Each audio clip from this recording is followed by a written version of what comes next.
Welcome everyone to the Hurting Humanity channel.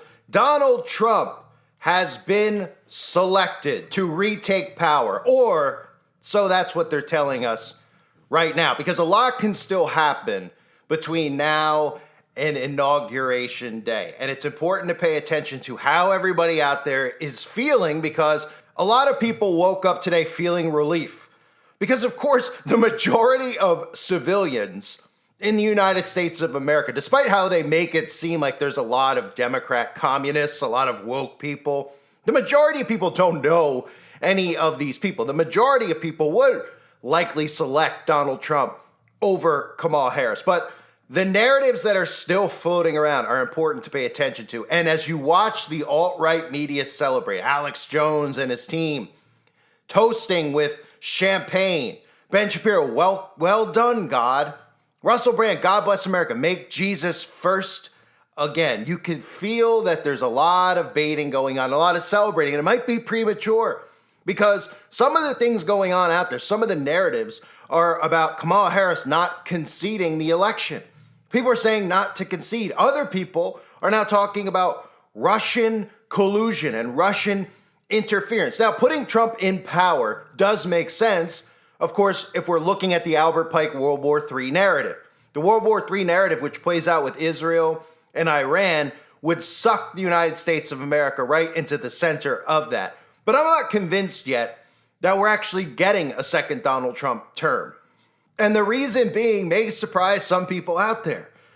But there's still the narrative of the potential assassination of Donald Trump. Because if the deep state really wanted Donald Trump dead, well, third time's a charm, right? As we all know, these secret societies operate in threes. Deaths come in three. And a third assassination attempt before the date of December 17th would throw the United States of America into utter chaos. Because just because Donald Trump won the popular vote and won the electoral vote does not mean that he's the president yet. And I'm not rooting for chaos to actually happen. I'm telling you to pay attention to it, because they didn't do all of this buildup to just have everybody take a deep exhale and say, okay, we're going to get our freedoms back. We're going to get free speech back. We're not going to lose the right to bear arms.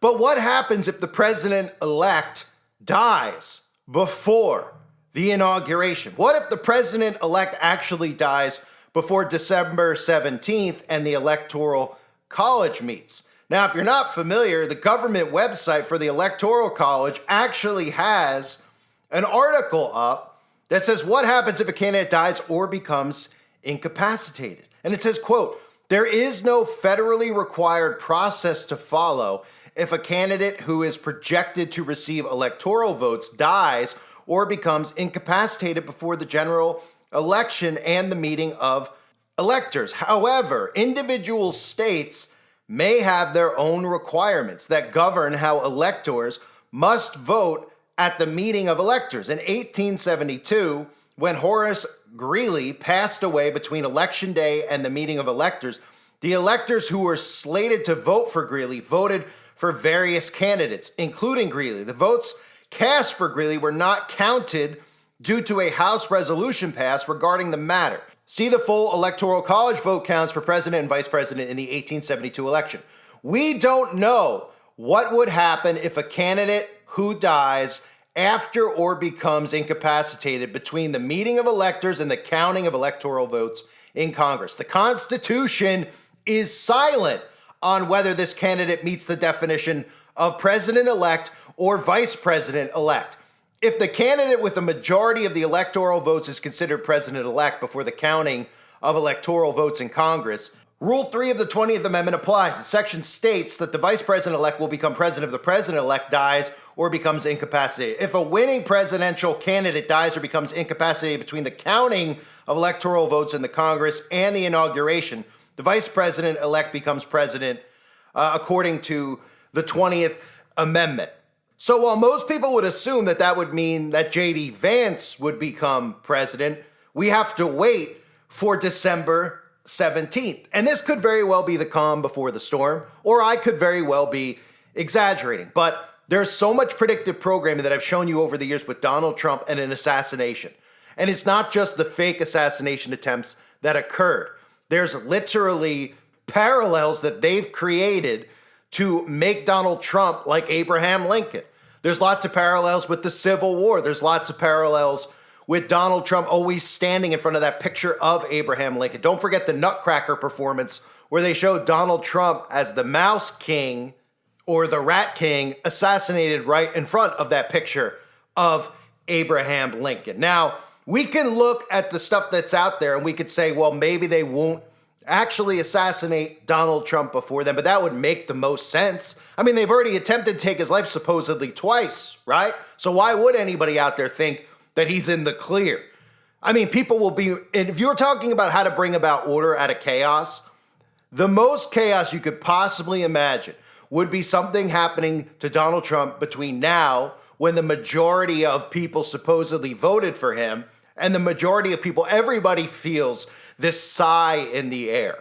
Everybody, you could feel it. You could hear people like, oh, what a relief. They didn't rig the election. That's what they're all saying, because everybody out there knows or knew that there's no way that if the election was real, that anybody would actually vote for Kamala Harris. Just like nobody would have voted for Joe Biden.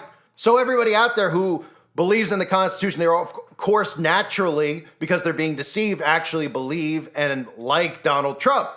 So they're all feeling a sigh of relief because they're saying, wow, the mainstream, you can feel it.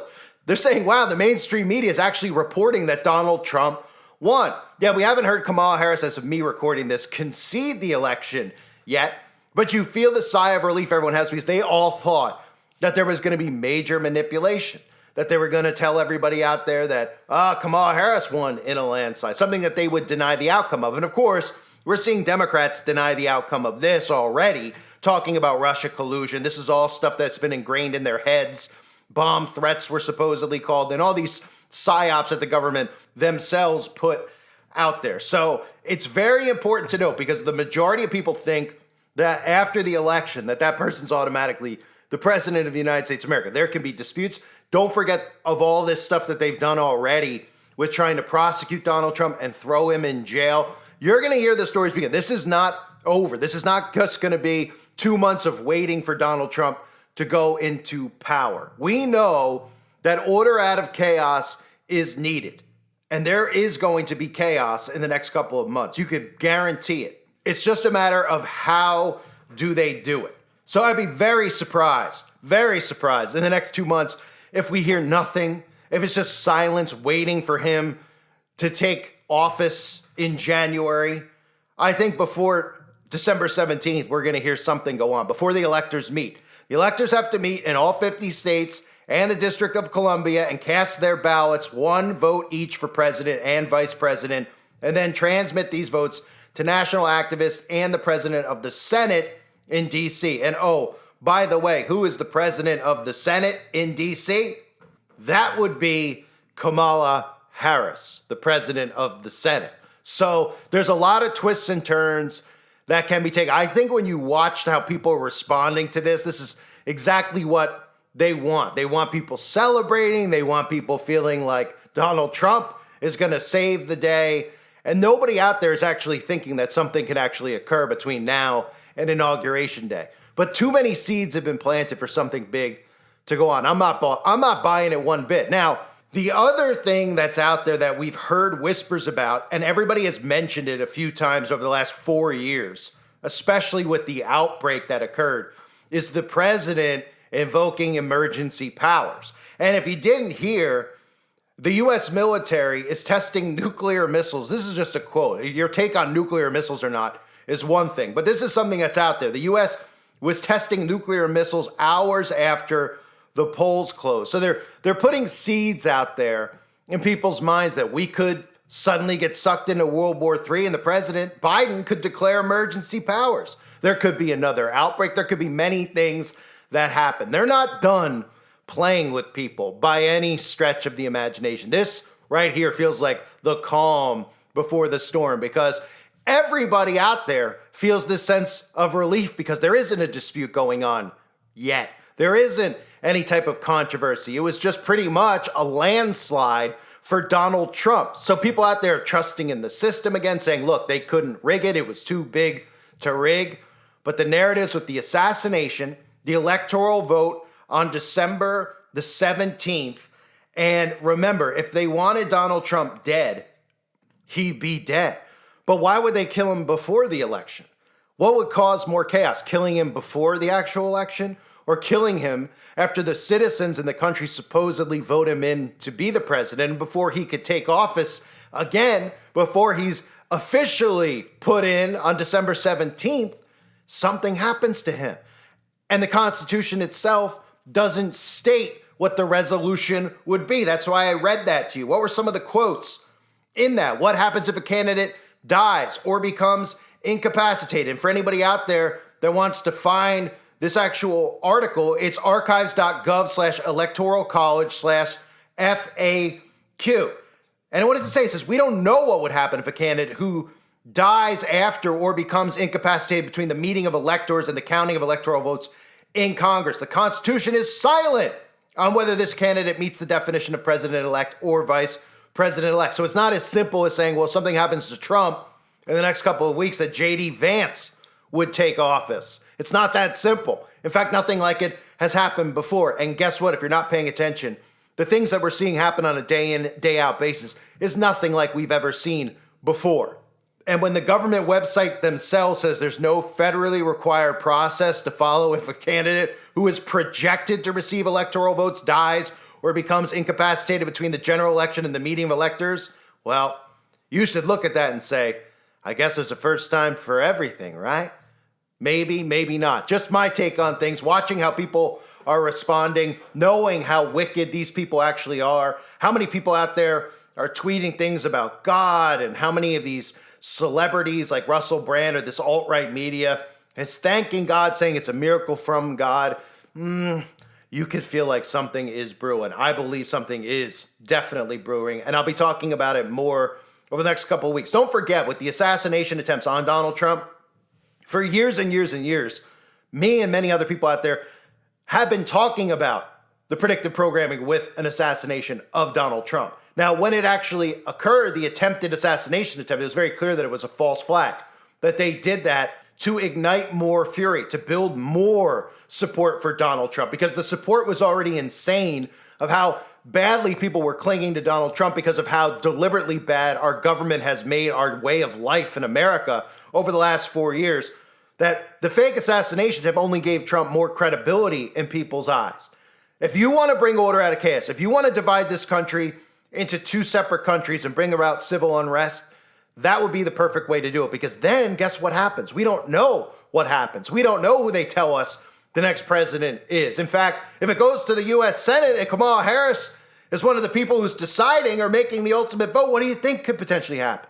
Well, a lot could potentially happen that nobody out there is prepared for yet, because everybody out there thinks that the calm is over, that the people have voted. Well, what happens when the people think that they've made the choice, that they've changed the error that's going on in America, that they're making things right, and then suddenly it's taken from them, and the people in power get to decide who's right for the job, who's the right person to put in as the next president of the United States, because the Electoral College decides the president.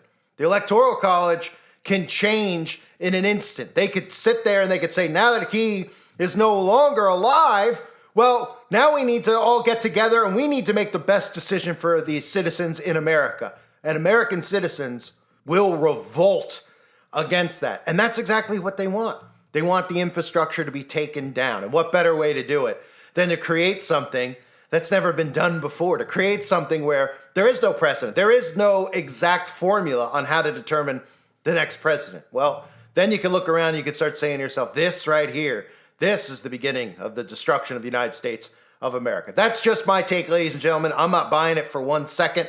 I still believe that the rug is going to get pulled out from underneath the conservatives' feet, and I think it's being done deliberately by design. I thank everybody for being here. More to come on this topic. Hope you're all doing well. Let me know what you think in the comment section below. You think it's over? You think it's going to be a smooth, quote-unquote, transition of power with all the programming we've seen over the last couple of years, with all the narratives about how Trump wouldn't show up with the transition of power to Biden? Oh, there's going to be a lot. But everybody out there right now is just, they're going, wow, I can't believe it, but I can believe it because nobody in a million years would vote for a Democrat because they're communists and America is a country built on capitalism. So why would anybody ever vote blue in the first place, right? Nobody should even have to be thinking like that because these people like Joe Biden would never be president of this country in the first place if they weren't placed there to start, right?